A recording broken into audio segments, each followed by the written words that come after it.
Here we are. Hey, what's happening? So it's state tournament week here in Florida. I'm excited to welcome a couple of wrestling gurus again. Well, you know, Brant Parsons, we've been You have somebody else on? Like, there's more. Wow. No, I don't know if I call myself a guru. You're my only guru. But anyway, a couple of I'm just the guy that doesn't sleep. But as you know, this week in Florida wrestling has been going on with Brant and myself, and we have an amazing guest that all of you know well, and that's Mr. Fulmore from SC Wrestle. So welcome, my friend. Thank you so much for coming on and you know, joining us.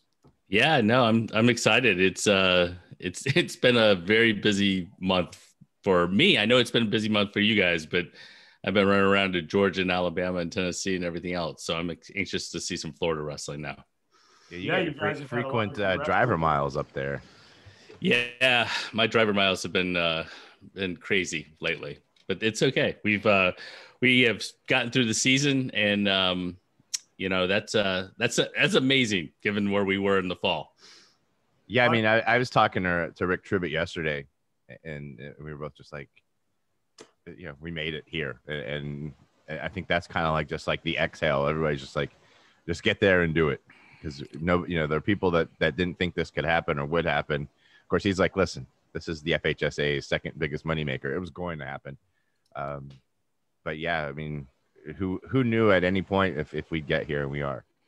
And Jason, feel free while we're here to share it into your SC Wrestle group if you'd like. I don't have access to do that. I don't think. Oh, I don't know that I know how. Well, I can always copy the link when we get off, and let me try as you're talking. But if I'm distracted, that's the reason. But anyway, man. So the brackets have come out, right? I mean, we've seen. I've been going through the brackets myself. I've been messaging you guys, and man, there's some 1-2 matchups on one side of the bracket that are exciting to look forward to, huh? Yeah, I mean, I think that's what most people do when the brackets first come out. It's what I do. I mean, I think the first one I went to was 1A 170, and I was disappointed because Dustin Cohn and Jonathan Conrad are going to be in the semifinals. I kind of go through and think in the ones where I know there's like a 1-2 where I can, and it's based on my rankings, and we know how my rankings are kind of flighty sometimes. But like there's just certain 1-2s you really want to see, and there's a lot of them this year that I was kind of disappointed. A quick thing here from Eric Scarborough. He said, Brant, talk about the regions and regions brackets that freaking imploded if you can get to it. I have not gone through all the region. I mean, there's some stuff out there. That's certainly. Yeah, you could spend like 2 hours talking about that alone. Yeah, and I'll look back on those in my writings and stuff. But now it's time for my state brackets to implode. But yeah, just I think, and I'm sure Jason, you do the same thing when we get these brackets. We have an idea of who we want to see in the finals or who we expect to see in the finals, I guess is better wording. But we always go in and look and see which two should be in the finals that won't make it there. And I think that's one of the curious things before it starts. You look for the semifinals, you look for crazy quarterfinals, you look for first round matches that you're like, oh my God, I can't believe those two need to wrestle in the first round. I'm thinking the Venice Kid, Taranto, and Miami Palmetto Kid Gallivan, they have to wrestle in the first round. It's like, 4-5. It's a shame sometimes, but it's how it plays out. But the semifinals this year, there's going to be some of them that are going to be better than the finals. And last year there was the one. I think this year there's probably like 5 or 6 that people are going to be moving over to that part of the gym to watch them.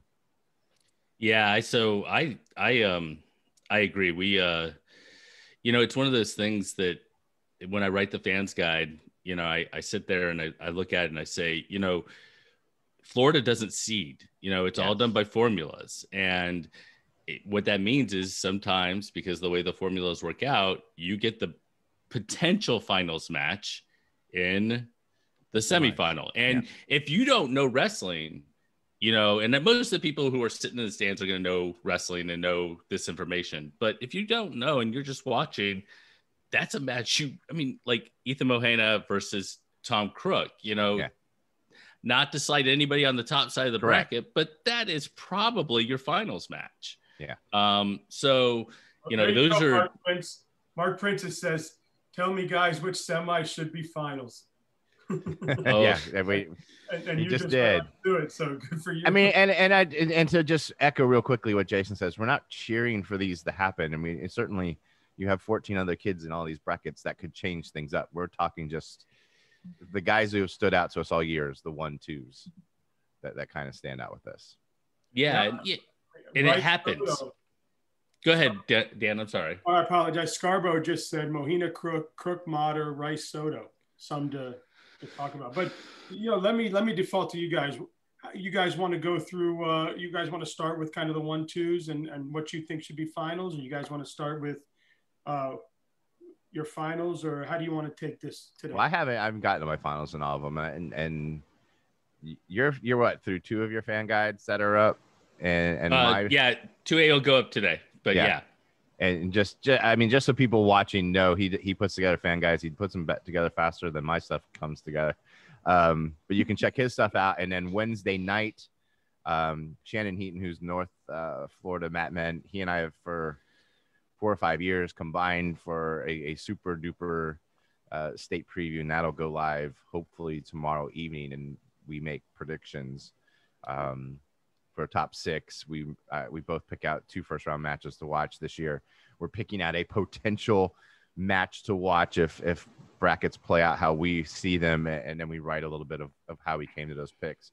So between the 3 of us, we're going to have a lot of previews and stuff to look at, and hopefully people will read them and take them to the arena and follow along and point out when we're wrong, or at least when I'm wrong. Yeah. That's the best part. Maybe get back to what you were talking about, because it looks like you kind of lit up the comment board here, Jason, with seeding. And I mean, we're hearing true seconds would clean this problem up. I mean, go into that. You were talking a little bit about it. Yeah. So I think actually there's a couple of different ways that you can handle the situation. So Alabama recently has gone to actually seeding using criteria. No matter where you finish within the regions or whatever, for the most part, it works. The criteria are pretty rigid, so that doesn't always work. I like the idea, and what that for people who aren't really kind of maybe aware, it's just a formula. So Region 1 and 4 champion, 2 and 3 are on the bottom side, and then the next classic or the next weight class will switch it up and that sort of thing, and it's really just random. And at least if you seeded the top 4 champs and you let everybody else fall where they may, then you would avoid some of these semifinal matches that we're talking about, and they would be finals matches, which I think is really important for the sport, because you want to highlight your best matches at the end. The other thing you could do is exactly what was talked about, which is a true second. No way because one thing that happens, and it doesn't happen all the time, but in really tough regions, like say 2A Region 2, that third place guy, I think Hayden Whidden might be a third. There's a handful of third place guys coming into this week that, we're second ranked in the state or whatever that ended up, losing in the semifinal. Well, they lost in the semifinal or they lost in the quarterfinal. But if they lost in the quarterfinal, it wouldn't be an issue because they would not be a district champ, and that's on them. But losing in the semifinal, because again, it's a formula based, you then again get a situation where, a kid who's third you don't think of him as really a third out of a region. And, this is something that Florida's dealt with forever, for a long time. So I don't know if this is likely to change or not change. We've gotten used to it. I would just be an advocate for trying to get the best kids in the finals, if at all possible. Yeah. And I don't want to spend, we could rabbit hole this for like 3 hours. We can go on. But I don't see a true second happening at this one, because the finals are done. And I feel like they should be done when the finals are done. As someone who covers it. Speaking of winning. No one's sticking around to watch a true seconds. I feel for the kids that don't get to be state runner up. But I think in this tournament, there's a finite ending when you have the state final. And I don't see how that would.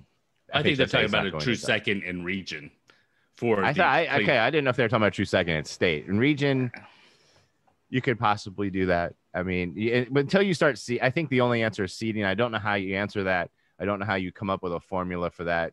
I mean, everybody that's watching has been in seeding meetings. I mean, speaking of Whitten, how about a Whitten Andrew Austin quarterfinals? I mean, that's a blessing to all of us to watch. I will say overall, and Jason and I talked about this on Messenger last night, or direct message, whatever it was on. Lake Gibson got a real rough. The formulas were rough on them because they also at 20 have Alex Walker going against Minto in the quarterfinal. So they have two guys going against who I consider number one in the country or in the state, and now they have to face them in the quarterfinals with a kid who, with a different bracket, might be a finalist, and now they have to go and face the top kid in the second round, and a year where 2A is really tight and every point is going to matter. Some real rough brackets for Lake Gibson, and that's something else that we look at when and extending it one. I mean, just go at the 132. You got Blake Walker getting Van Hoke in the freaking in the quarterfinals. Yeah. Woo! Speaking of that bracket, I think the matchup that everybody's been looking for is the two undefeated kids there, right? With Hookie and Maldonado. I'm very happy they put one at the top and one at the bottom. I'm excited. Yeah, that was separated, so that's a good one. But then you look at the next 2A classes, and you have, as you mentioned, Tom Crook and Ethan Mohina. Those are both state champ worthy kids, and you have them in the semis. And then you have Jack Crook and Christian Motor meeting in the semifinals again. And last year, Motor won in the semifinals, and Jack ended up finishing third. This year, Jack has 2 wins over him, head to head. But you know. That's a semifinal happening again that took place last year. 2 kids that probably should be in the final. I mean, 1A 106 is kind of right. I mean, you have Fretwell and Paradon up top, which are 1 and 2. But I mean, Roman Lermer has. There's a lot of depth at 1A 106. Good argument. Why he should be up there. I mean, he's had a hell of a year, right? He's undefeated. I mean, he wrestled. Christian Fretwell and him were on the same team last year, and I know a year changes, and Fretwell's grown, and he's wrestling. You know, at Somerset and getting better every week and had off seasons. But I mean, you know, Lermer got the best of him in practice last year because he was the one that competed at 106. So I say he has something to say in this.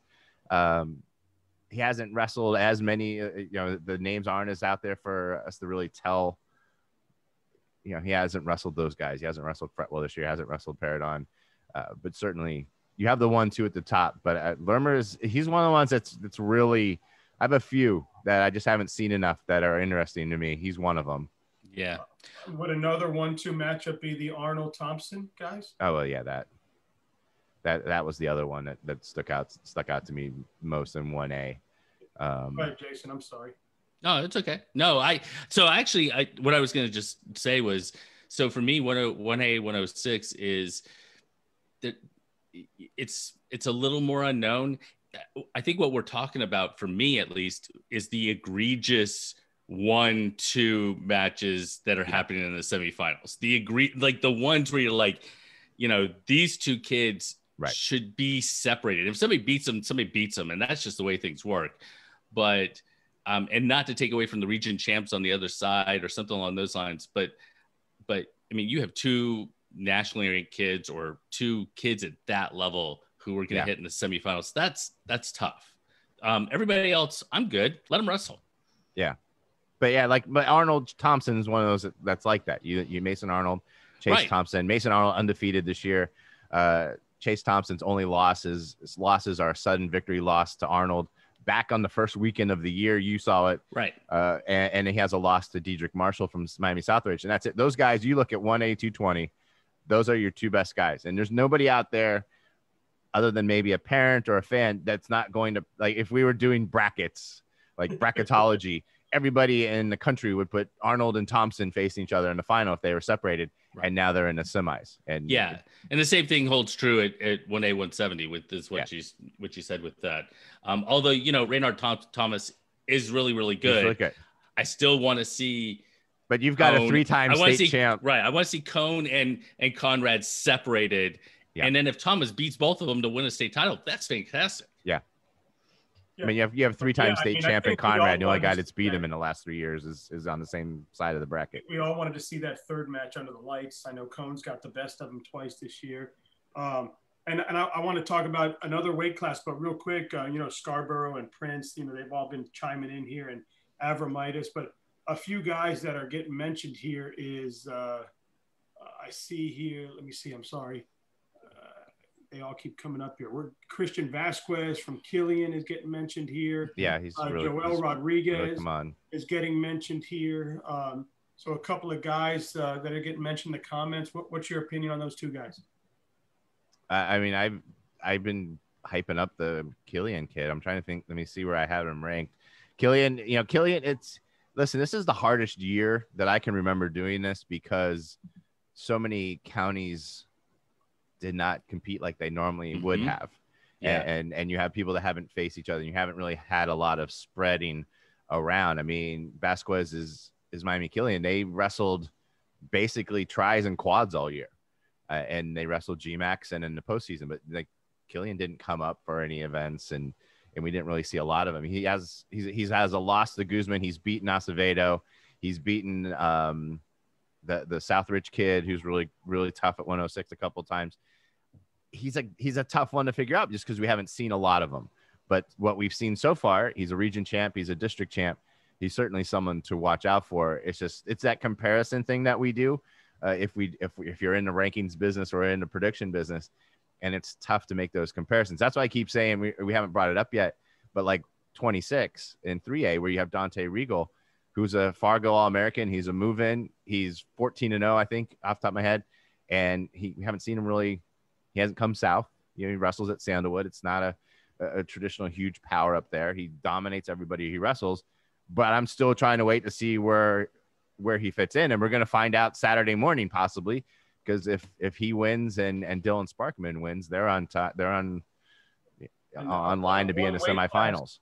One weight class that I was talking to Coach Cerullo earlier, and he said that 1A 285 might be the deepest heavyweight bracket we've seen in a long time. I mean, 285s have been good for a while. I think last year 1A's 285s was really a good one to watch. But I can't come up with a winner there. So I guess that's probably what he's saying. It definitely going through it. I mean, we've seen Mamundi do some big things this year. Jimenez Mosley's just a beast. Ferrari. I mean, Dada. I mean, it is just a ton of stuff. But getting back, I think you were talking about. I feel like we're all over the place here. I'm trying to keep up with everything. I apologize. Where would you like to go? Let's drill it. Jason, you pick where we go next if you have. All right, let's start more big picture with the team races because for me, I was blown away. Southwest beat South Dade to win the Region 4 and 3A. And more importantly, in my opinion, they qualified, I think, 2 more than South Dade for the state tournament. And that puts them in a great position to end South Dade's run at for a 3A state title. I don't know that it'll happen. In fact, I'd probably lean not happening, but they are positioned beautifully to really make a run. And 2A or 3A Region 2 with Osceola and Riverdale, and they kind of all beat each other up, and each of them enters with fewer than 10. So I don't know that they have much of a shot. So 3A team race. That's what let's talk a little bit about that. I'll tell you what 3A2 can do in a team race. And that is you have Osceola with maybe 4 kids that can win a state title. You have Manatee with a handful of kids that can win a state title. You have Riverdale kids. I was going to ask you that. That can win a state title. How can Osceola kind of put their... But what, I mean, they're going to have some kids on the stand at the top, but what they can do when you're watching the team race is it's where the second tier South Dade kids finish and the second tier Southwest Miami kids finish. And there's some quarterfinals, there's some semifinals that stand out where you have not your Danny Martinez, not your Joshua Swans, but your your middle of the road guys for South Dade and Southwest Miami that could place high. They could make it to the semis. They could end up higher on the podium. But that's where the Osceola kids come in. That's where the Riverdale kids come in. That's where the Manatee kids come in. That's where the kids from Fleming Island come in. Palm Harbor. Yeah, Palm Harbor University kids. We're Timber Creek has a couple. But that's hold on, let me just finish. That's where where the state team title will be won, will be if any of those, how those match up against your Southwest Miami and your South Dade kids. I have a ton of quarterfinals and consolation semifinals that I have kind of circled on my brackets. Is like, that's going to be a key team thing right there. And for those watching the team race, I mean, you have Southwest Miami, they won GMAX and they won regions. South Dade won the state duals title and they won districts. They're going to be going at it again this weekend. And it could come down to some bonus points and also just one kid places third and the other places or sixth. And that's the difference between who wins the state title. How about Palm Harbor too? They have a few kids that can put a fork in the, I mean, there's a lot of that. And I think that's what makes this interesting, because 3A4, while it is, one of the toughest regions, when you add everybody else in, it changes formulas, and you can win at one and then go to the next level and your guys just don't place quite high enough or do quite enough and not win at state. I mean, we saw before Lake Gibson won a state title, they won a region title over Brandon, but then when they came to state, Brandon had, the upper hand with guys placing higher, and they were able to hold on to their streak a little bit longer. So that's what's curious to me in 3A is how that plays out, because you have a deeper field of landmines, if you will, where in 3A4, they were pretty much competing for a top 3 spot or a top 4 spot. You're not going to be able to do that this week because of all the other kids that are good that get thrown into the mix. Yes. Can I add one thing, Dan? Yeah, go ahead. I was saying, go ahead, Jason. Okay, so so I agree with you. I think that a lot of region titles are won on the front side of the bracket. I actually think that this weekend in 3A and in 2A and maybe 1A, it'll be one on the back side of the bracket. Yeah. It'll be the kid who loses in that quarterfinal that you're talking about, and their ability to make the podium. Yes, that will be key to whether the team wins or not. And I went a couple days ago. I was sitting in Chattanooga. And I went back through the last 5 years and looked at Balmaceda's group. And I think out of all the kids he's had qualify over the last 5 years, only 2 did not score a point at the state tournament. Yeah. So getting 2 points, getting 3 points from kids who won't make the podium is huge. Yeah. in a team race that could come down to a small number of points. Yeah. All right, sliding over to 2A, we've seen Ridge and Gibson going back and forth a lot this year. Is it still a two horse race, or do we see a Palm Harbor? Do we see? Well, Palm Harbor's in 3A. I mean, not a Palm Harbor. Do we see another team come up and? I think I have to look deeper. I think Charlotte is a player just because of the amount of state finalists Charlotte will have. I don't know if they have the depth. When you talk about consolation and wrestlebacks and where some of these will be won, I don't know if Charlotte has enough on that end. But they're going to have a bunch of kids in the finals. They're going to have some state champions. That's going to have them in the race. I think Harmony is someone to watch, but I don't know if they have enough. Harmony does well just because of their depth. I mean, if you look at 2A2, Harmony was not too far behind Lake Gibson. And if you look through like the final round, you look at it, maybe a couple of third place matches and you're like, if that goes this other way, but it didn't go that other way. But I mean, I think Harmony is someone that's going to score a lot of points with a lot of kids. Do they have enough higher power at the top? And so there's 2 different things there. You have Charlotte with their superstars. You have Harmony with their depth. I think they get into the mix, but I think it comes down to Lake Gibson and Palmetto Ridge. And that's why the draw for Lake Gibson is I think a story here, because they have some really great kids that are really going to have to make up some points on the back end just because of where they not get seated, but where they got placed in these brackets. So those are so Charlotte and you guys would say probably Charlotte and Harmony are more of the landmines that could kind of blow up one of those. I would say they're landmines. I think they're part of the team race. Yeah, I was looking through and there's a lot of Charlotte kids that are in a I think your landmines come from Brandon. They come from Jesuit. Jesuit's going to have some state champs. Brandon's going to have some state finalists, probably some state, at least 1 or 2 state champs. That's some of the landmines. But in a team race, I think it's a 3 or 4 team race. What do you think? It's on 2A. Yeah, so I agree with Brant. The one thing that I'm I'm hesitant to pick against Lake Gibson. Boy, they've proven that they are a grinded out team that wins by really adopting a kind of a team mindset and working their way through. But Palmetto Ridge, they bring 3 more wrestlers than Lake Gibson. I mean, that's 3 people who could score points. They have 3 champs, 5 runner-ups.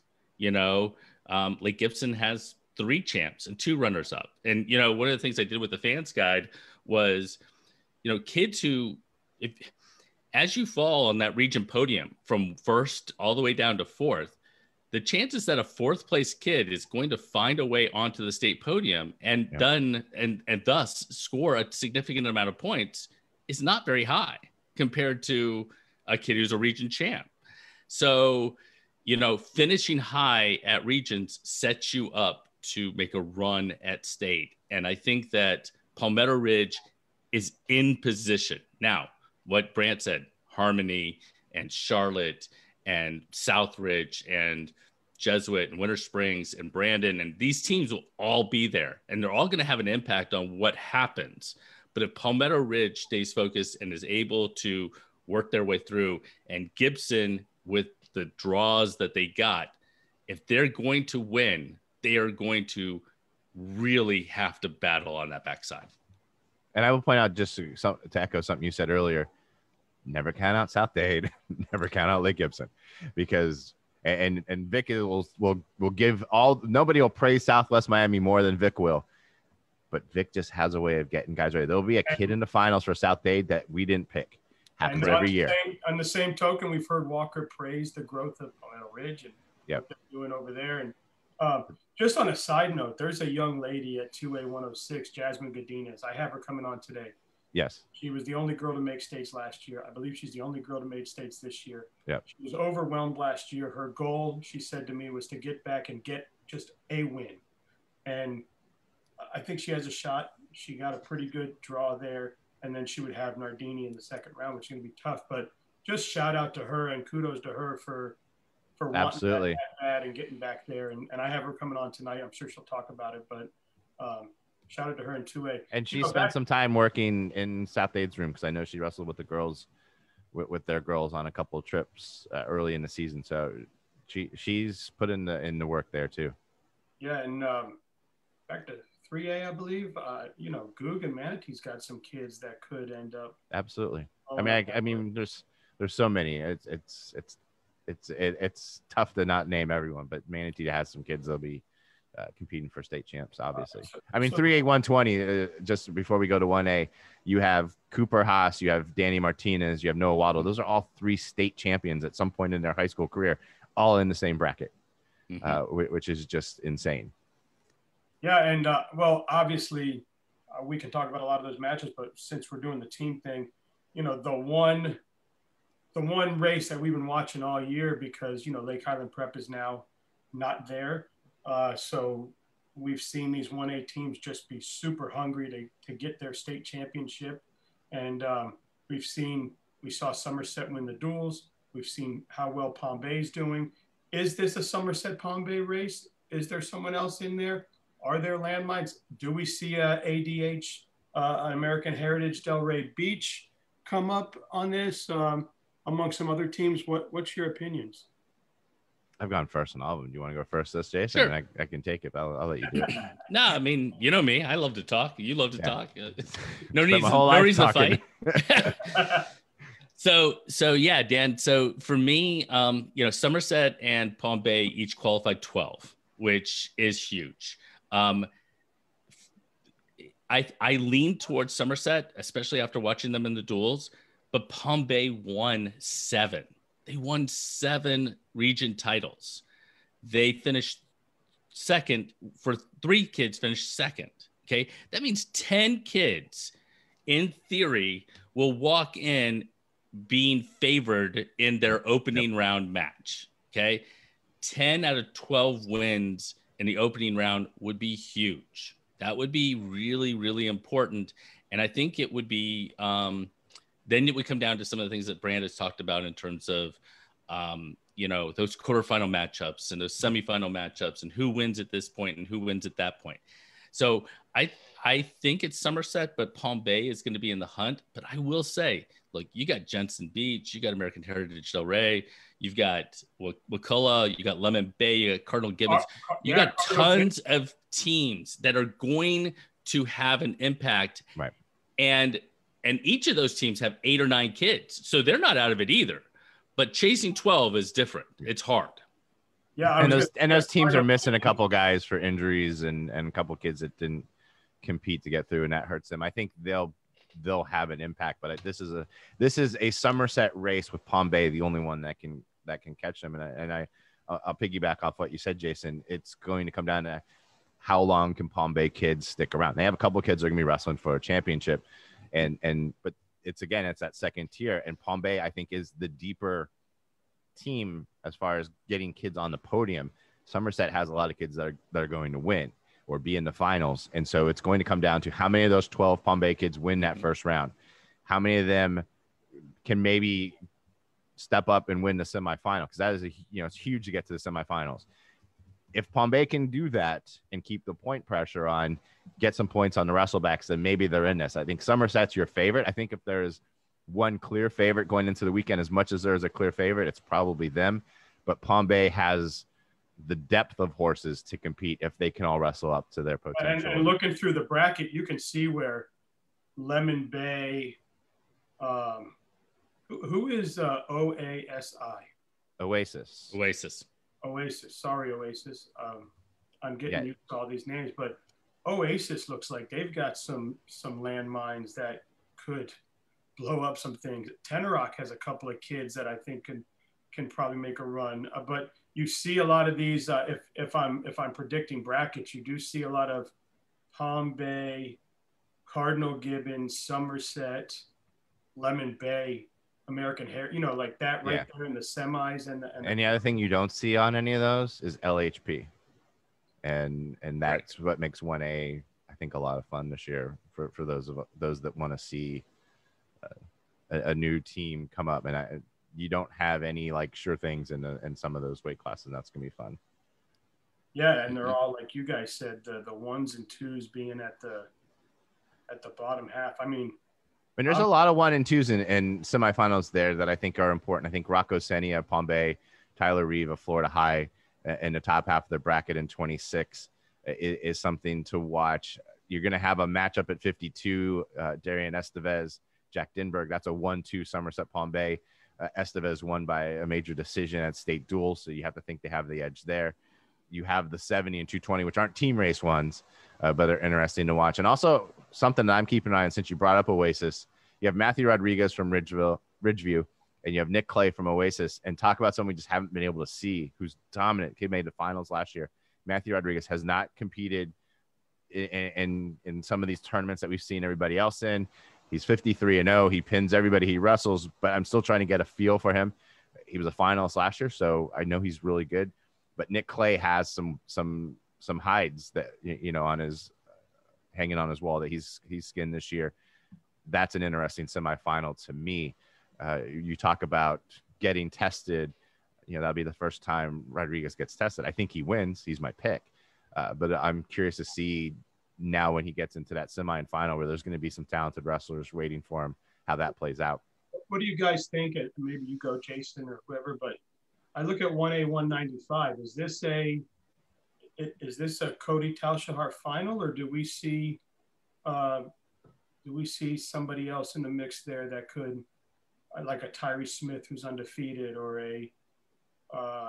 you have the Kinlock kid that's 22-2 that would see who actually wrestled Talshahar. Well, I look at 1A 95 and I think it's Talshahar's to win. And I hope he's healthy. I hope his knees hold up.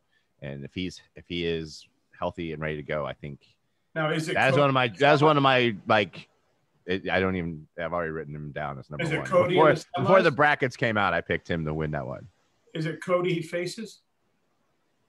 I mean, I gotta look at I'm pulling my bracket up, so I'm pausing here for a fact. I mean, Cody's good.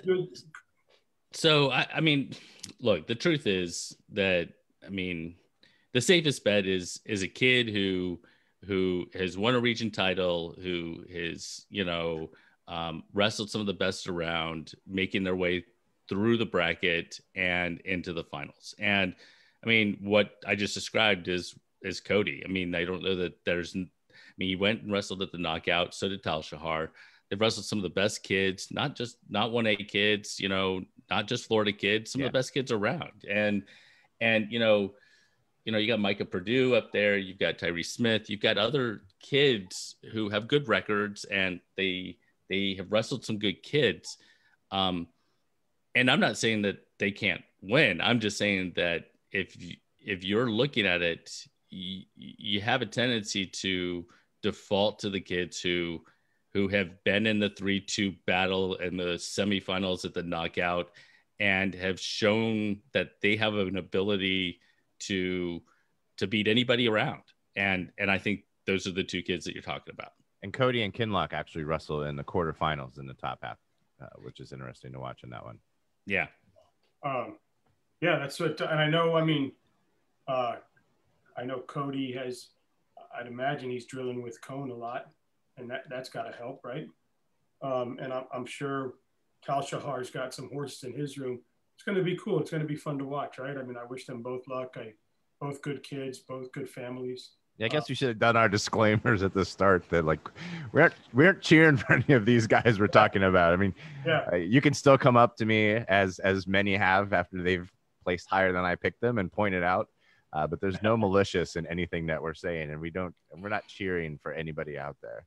Yeah, no, I mean, for me, the way I look at it is that there was no real conversation as it related to high school wrestling across the Southeast or in Florida for a long, long time. And now that we're having these conversations and we're having the ability to have these conversations, it's just good for the sport. And we are as excited about watching some of these matchups just to see what will happen. I don't know what will happen. I think Crook beats Mahana, but you know what? Let him go and let's see what happens. So 3A 145, Jason. I mean, I'm looking at that bracket right now. 3A 145 off top. Oh, that's Jack Crook, right? No, 3A. Oh, 3A. Sorry. 145. You've got Gonzalez. I mean, that's a good one there because you have Joe Gonzalez. He was a finalist 2 years ago. Did not compete in the postseason last year. Dylan Myra, Aiden Moore, Brennan Reed, Adrian Nico, Ransom Rand. I mean, this bracket just seems loaded to me. Yeah. So for me, the unknown, the big question mark is Joe Gonzalez, right? Yeah. He 2 years ago was one of the best kids in the Southeast, maybe one of the best kids around the country. He wrestled Raina tight in that final that year. Yeah. I mean, he is a hammer, but you didn't wrestle last year, or you didn't wrestle the postseason. Right. You didn't wrestle the postseason last year. I've been to Super 32. I've been to a lot of different places. I haven't really seen his face a whole heck of a lot. Will we get the same Joe Gonzalez that we saw? He spent the early part of this season. I think he was traveling.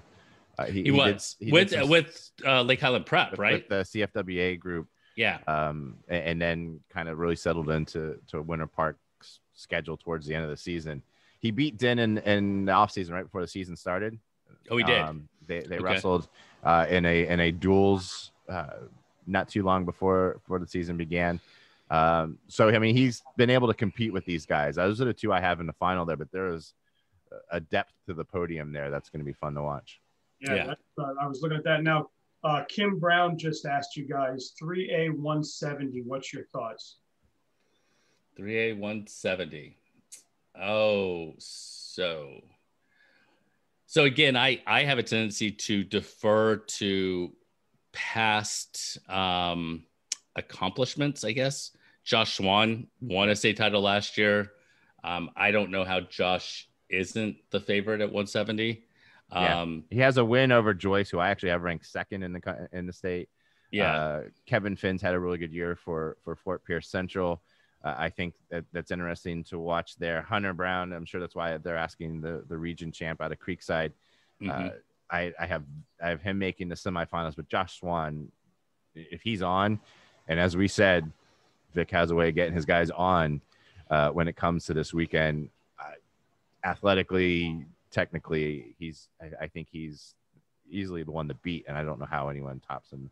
This weekend. So for me, I mean, if I'm Hunter Brown and I'm up top, I mean, obviously you focus on your first match, but I watched the Manatee kid, Nichols. I was gonna say I watched him wrestle Joyce, Region 2, online, and I was incredibly impressed. So if it were me, boy, I'd be focusing on his takedowns and making sure that I'm ready for that quarterfinal match. And also, I mean, and in that first round match, I've been told that the kid from Martin County, who I've not seen, Marasco, is a beast too, and they're sitting there in that first round wrestling each other. So you got to get to Swan. It's not going to be easy to get there, but I have him on my next one that somebody just threw up was 2A 152. Your guys' thoughts? 2A 152 off the top of your head. That's what, Abden? That's Abden, Rodriguez, Williams, Hoffman, Mills, Penton. Yeah, I mean, Abden's a state champ. He's undefeated. Cyrus Williams at the bottom of the bracket. He's my number 2 in the state right now. I don't see anybody beating Abden. He's developed into such a great wrestler. But, you know, up top, you have Joel Rodriguez, who's wrestling really well for Fletcher. Frank Diaz. Brandon has wrestled well. He's really put his mark and watch for. And I know, I'm guessing the question is about Rodriguez, but Mohammed from Tampa Freedom has had a really good season, placed at the knockout, and it could be sitting there in the second round in the quarterfinals if he gets past Callahan from O'Galley. But I think that's Abden's to win, but not without some challenges along the way. Cyrus Williams really tough in that bottom half of the bracket. Okay. Yeah. They're coming in now. 3A 285. 3A 285. I can tell you right now, that is the hardest one for me to pick. Coming from Mr. Sands. I will say I think he is probably the most battle tested. His son Adrian is most battle tested. Grant Gallazin has been number 1 off and on all season for me. He's back there right now. He's 33-1. He's had a strong year. But the kid to watch is Henry Jones from Fort Pierce Central. Remember, there was a time this year where I didn't even know if he would be wrestling. I have not been able to confirm what happened, if he beat him in a wrestle off or whatnot. But the number 1 wrestler at one point was Matthew Weiner, who was a move-in who came down and won a big event for Fort Pierce Central, knocked off one Cradle Cancer, knocked off some ranked guys there, and really looked like the guy to beat. And I was speaking to the coach, and he's like, listen, you know, Jones is just as good, if not better. And he ended up being the kid to wrestle for them. He's sitting there. Mason Powell is back after being injured. He's a very good wrestler. He has some wins over these guys. Derek Hart wrestled really well the second half. I mean, it's 285. And as I always say, and I give him credit every time, Scott Gomrad told me this years ago when I was first starting off. He said, the great thing about heavyweight is anybody can fall on anybody. And and it's true. And I've seen anybody can fall on anybody. When it happens in the heavyweights, things get crazy. But that one is a really tough one to pick. That was the one I spent the most time when I wrote my 3A yesterday on. Googs just put 126 2A. Okay, so hang on. Before we go to that, the one thing I want to add to the 3A 285 is there's a guy who took 4th in region, who took 4th in state last year. Yes. And that's Gerald Greaves of Dr. Phillips. And, you know, he injury defaulted, I think, his consolation final or consolation final. He lost the PAL, right? Won the blood round to get to place, and then took the ID to 4th. Correct. So, you know, those to me are trap matches. Those are matches that you can't look past the kid. You go back before Mohammed that you were talking about. He has 8 losses, and you look at who he's at. His 8 losses. His record. His 8 losses are to Kodiak Kennedy for 3 times Tennessee state champ, Abden. I mean, we're talking about great losses. So don't get all caught up with somebody being 34-0. At least that's the way I look at it.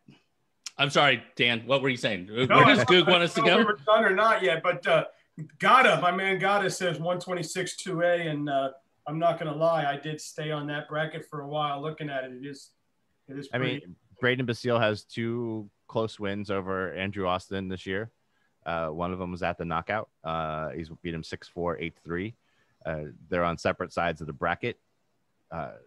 Basile has the win over Whidden, last weekend. In the regions. That was one where it was, semifinal, should have been a final. I think Basile is the one to beat, and Austin is the one that can give him the best contest. And I'm looking forward to, if that happens, that'll be one that I'll be parking my butt right in front of the mat for that one. Mick Nichols has been wrestling really well. Yeah, he has.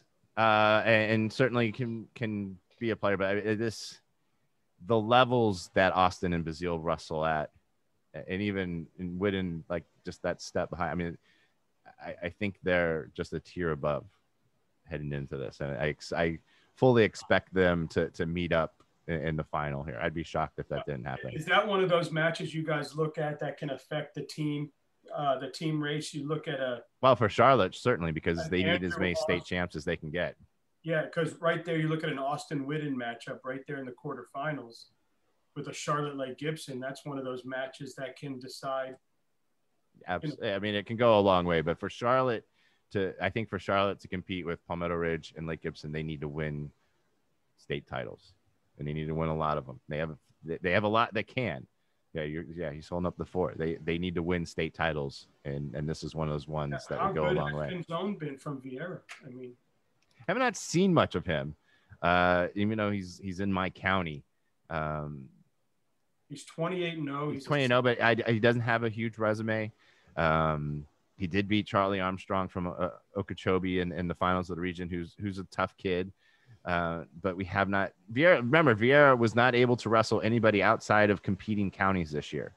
In Brevard, you could only wrestle teams from Indian River County, Osceola County, Orange, Volusia.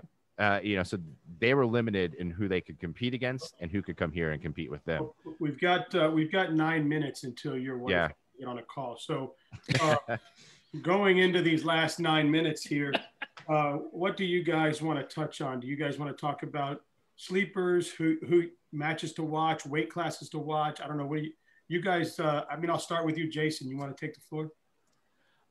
Sure. So, I think I go back to the team races and some of the teams that, that's really going to be interesting. And the individual matchups, as they impact that team race, are going to be really important. I always love to watch, or I always love to look for what I term as a bracket buster, as a kid who is 4th or 3rd, who, I have no doubt they have the ability to make a run and run all the way through the bracket. Hayden Whidden, he's got a tough quarterfinals versus Austin, but Hayden has the ability. He lost to Basile 3-2 last weekend. As a number 3, there may not be a better number 3 in the entire state tournament. So is he really a bracket buster? Maybe not, but he certainly is flying a little bit under the radar. And then, the other thing that I really like to see is I love to see teams that are individuals from teams that you don't normally maybe see. So you were talking about Oasis earlier. We were talking about Tampa Freedom with Muhammad. And Ryan Bennett there's too. Ryan tough. Bennett. Yeah. I love to see kids. St. Augustine, Connor, Sposey from St. Augustine, these aren't necessarily traditional powers within the state, but they have some really, really good kids. And Sarasota Military Academy has a kid, right? Yeah. That's really good. I just think it's awesome. I think it's fantastic that you get to see, at the end of the day, we're going to talk about Palmetto Ridge, Lake Gibson, Southwest, South Dade, Somerset, and these sorts of things. But it's always interesting to see the Ahmad Denmarks make their run through the tournament and end up in the finals like he did last year. And he lost in the finals, but it's, or the Raynard Thomas or whomever make their run from schools that don't necessarily have those traditional, you see the same singlets all the time. And I just think that that's pretty cool. Cool. Go ahead, Brent. I mean, watch everything. I mean, just it's intense. It's my favorite 2 days that I get to cover and be a part of and be in the mix of and have like literally a front row seat. And I think that's what I watch for the most is those big matches and watching how things turn and listen to everything. To touch upon one of the things Jason said, and it's something I think to watch, which is fun, is there's those Northern kids that come down and win a state title. Gabe Jacobs did it last year, coming down from Pace and knocked off Caden Cunningham in the finals, beat Diedrich Marshall in the semifinals. And you have, we mentioned Dante Regal, you have Cedric Farrow at Fort Walton Beach, you have Ahmed Denmark at Lee, you have Gamba coming. I mean, you have these kids that could come down here, and having not seen much of them, due to either they just tend to wrestle Alabama kids, most of the year, and Georgia kids. One of those kids could come down here, like last year, like Gabe Jacobs, and win a state title. And those kind of stories stand out to me. And then just watching for the shocker. The shocking wins. I can remember a kid. I can't remember his name. I think it's Christian Vasquez from Gateway. Pulled off a huge win in the finals 10 years ago against a brand new kid. I remember watching Joey Silva get caught in a headlock as time was expiring in the second period of his quarterfinal. Those kind of things kind of stand out, and if they survive those and those kind of shocking things, I think it's part of the fun too. Real quick, can I ask one more thing? One last thing I would say, just real quick, Dan, is that so Brant just talked about Shannon and he getting together and talking about those first round matches or potential first round matches. I've done the same thing. Look, there's so much going on. If you're just a fan of wrestling, maybe identify some of the matches that we've identified and watch those, because it's hard to watch so many mats. Yeah. But the matches that we picked out aren't going to, I don't think they're going to be a 45-second pin in the first round. Right. They're going to be an 8-7 first round matchup that is going to come down to two kids really grinding through it. So that should help. Before we hang up, real quick, first of all, when will your fan guide be out so that people can get on and get it? You talking about me? Yeah. Okay. So right now for my patrons, it's out for 3A and will be out 2A this morning. But for everyone on the website, it'll be out tomorrow. All 3A, 2A, and 1A. Okay. Tomorrow morning. Last year, when brackets came out, everybody was ready to watch Rivera Talshaw, right? Is there one match this year that you two are looking forward to seeing the most? There's like 7 or 8 of them this year. Like as far as the semifinal. Obviously, last year we knew there was one to watch. That was where everyone was going to be. It was 1 and 2 in the nation, right? Yeah. Is there anything? I don't think there's anything to that level, but I think a lot of the semis that we talked about fit that bill. But I can't think of one. I mean, I think there's gonna be like 4 or 5 where you're gonna feel the weight of the arena tilt because people are all going to be heading over that way, and then like a Van Hookie kids will be kicked off mats because they're sitting down to watch the semis around the mat and that sort of thing. So I think that you identified it as one of the first ones, and that was Conrad and Cone, and and for me, Conrad's on his path to win multiple state titles. This is a legitimate obstacle in the way. I think that's something to pay attention to. And then Willis, as he makes his run for 5, is there someone that can have an impact? We thought maybe, looking back, Kyle Nordstrom, would somebody derail him? Joey Silva, would somebody derail him? Fox Baldwin, would somebody derail him? It's just always interesting to see if because there's a lot of talented kids, and will somebody be able to stop that train from pulling up with 5 state titles? Do we see Van Hookey and Maldonado in the finals? Yeah, I think so. But it's gonna. There's some roadblocks there. I should have started off with this, but just a couple of things for people watching that are going. They're only allowing 2,840 people into the building as far as spectators. Order your tickets online. You can find the link at fhsaa.com. Bring a mask. Osceola County regulations, they will not let you in without a mask. They will not provide you with a mask. There won't be any like, oh yeah, you can go in. So you have to have a mask to get in. They're asking everybody, once you're in, social distance, wear your mask, every other row in seats. They're not letting parents on the floor for pictures this year at the end. So make sure your coaches are there to get the pictures on the podium. But the main thing is 2,800 people. It shouldn't be an issue on Friday. Saturday morning is usually the biggest attendance there, where it does go over 2,800. Get your tickets, get in line, get inside. They will have people counting in and out. And so they will have it down to knowing how many people are in that building. And don't want anybody to miss out on watching their kids or kid compete. And so I did confirm what it's going to take to get in. So bring a mask, even if you don't like them, wear it, get your tickets early, get in the building before everybody else does. Last thing that you want to happen is your kid's wrestling and you just got kicked out of the building, right? I don't know if they're going to kick people out, but they won't let you in without one. And I don't know how much policing will be done in the stands, but at the Osceola County mandate that is allowing this to happen, one of those things is you can have this as long as everybody wears a mask coming in and gets a temp check.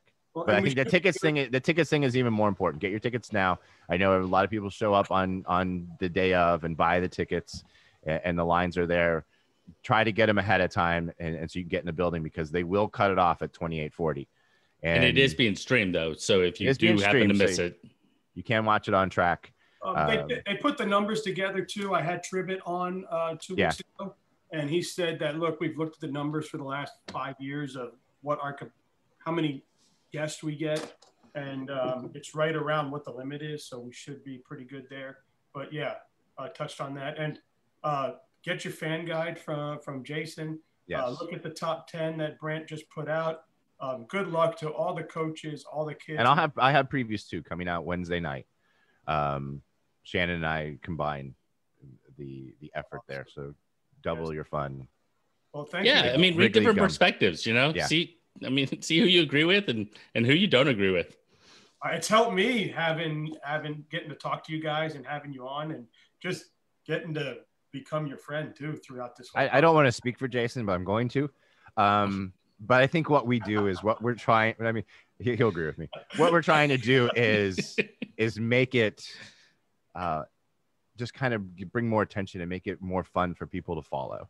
Agree. And the reality is, when a kid is ranked a certain rank, or if someone has picked a certain thing, it makes it so upsets can happen. It makes it so you can have anticipation for semifinals. You can have anticipation for quarterfinals. And I think that's what we're trying to do is help build that excitement, make this experience even more fun for the people that are going through it. And that's what we do with our previews and stuff. What I always say is it's for entertainment purposes only. I'm not trying, don't bet on it. Don't use it for wagering, but we're just trying to make the experience for all involved really celebrate what I feel is the best weekend of the year. And we're just trying to kind of build that excitement. I couldn't agree more. See, I told you. I couldn't agree more. Well, hey, thank you guys. And I know we got one more of these after the state tournament, right, Jason? I mean, Brant. Me, yeah. And Jason, you're welcome. Before I go on my vacation, yeah. To come on that as well. And God willing, I see both of you this weekend, right? I will be there. I'm hoping you guys are there. Yeah, I'm hoping so. Waiting to hear. Yeah. And also to put that out there, I know I probably come across as unsociable, but I mean, coaches, if you have not introduced yourself to me before and you're on the floor, as long as you're not going to punch me, just pull me aside and say hi.